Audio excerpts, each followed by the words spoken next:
We're going over in the past hour, we had the United States Secretary of Defense out of commission over the last week because Loyd Austin was in the ICU at Walter Reed and didn't tell anyone.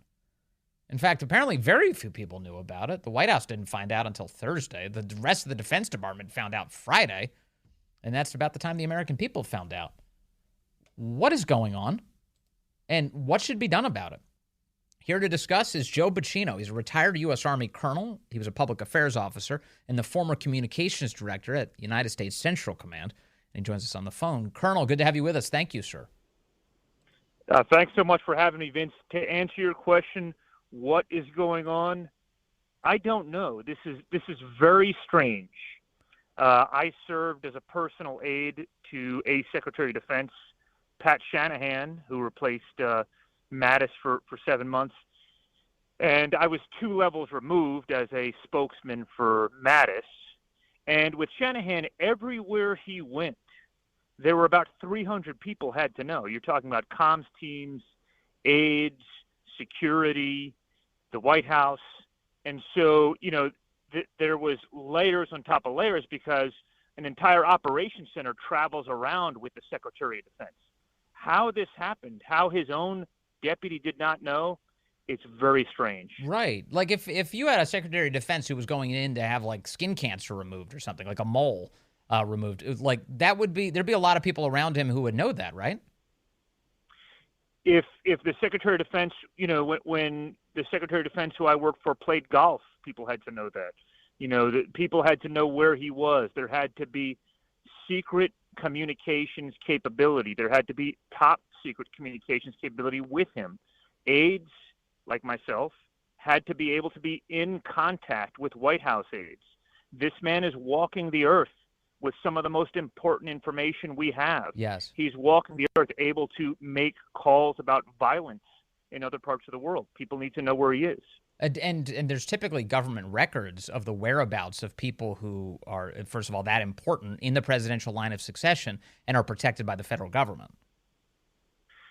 That's absolutely right. And when you really dig into it here, because this is completely mismanaged from a comms perspective.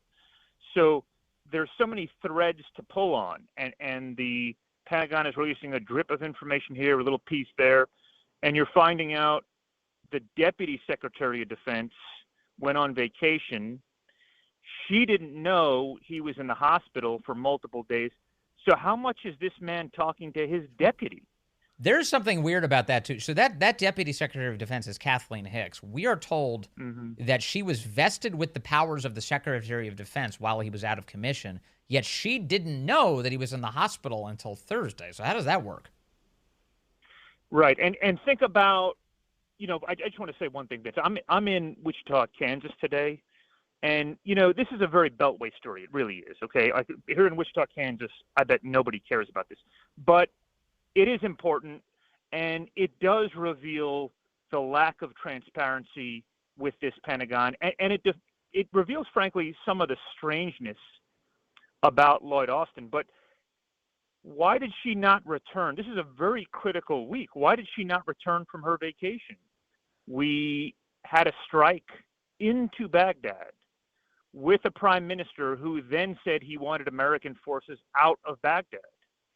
We had attacks in the Red Sea while we're trying to organize a defensive effort, a defensive coalition there, and potentially trying to organize an American strike into Yemen.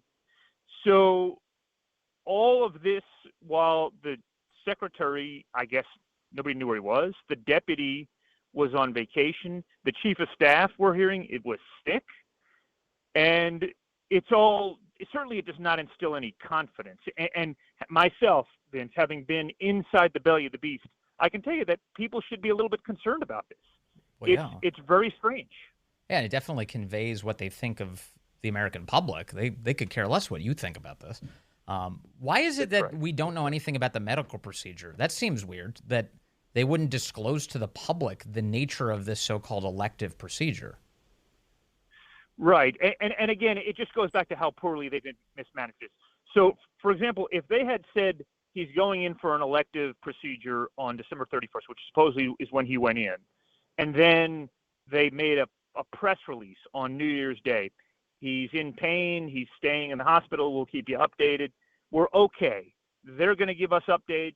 They've formally announced. Now, you've got to formally announce, by the way. There's protocol to formally announce when the DepSec has strike authority. Okay, they formally announced that. Pat Ryder, the Air Force general who goes behind the podium, he comes out and he makes, kind of an update.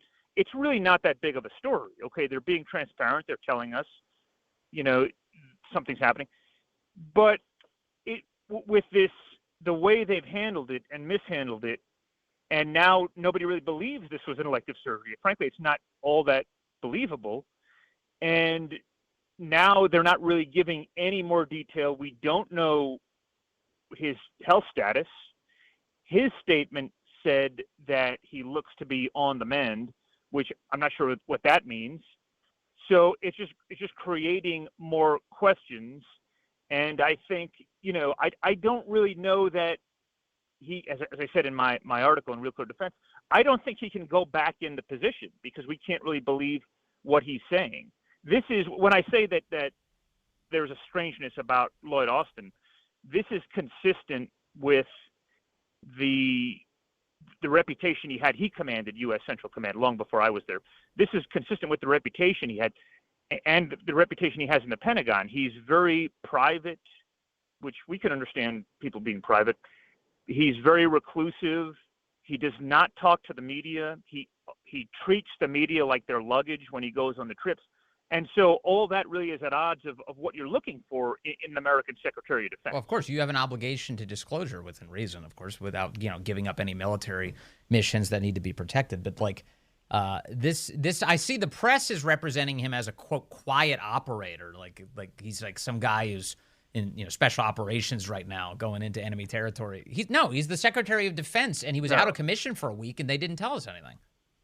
That's right. Well, I think some of the press, the Pentagon press that lives down there, and the Pentagon press, they are graybeards. Honestly, they've covered multiple secretaries going back to Hagel and Rumsfeld, and so they are really holding him to account for this. Ultimately, unfortunately, I think he survives it because the White House is treating it like it's not a big deal. I can tell you, it's a big deal, and there's got to be control measures. There's got to be guardrails. And we should know what the status is of our Secretary of Defense, particularly when we are striking other countries. So the White House, to your point, has indicated that Joe Biden still has full confidence in Loyd Austin. Mm-hmm. So in other words, put differently, they don't care. That's the summary there. They don't care. But right. It is crystal clear that a huge majority of the American people have lost confidence in this guy. Do you think that should play a factor here? Should he step down because the public doesn't trust him? I think he should step down because he can't be believed. And frankly, I think, he was always an odd fit. He doesn't like to talk to the press. He doesn't like to talk to anybody. I don't want to be overly critical in this sense, but frankly, he always looks miserable.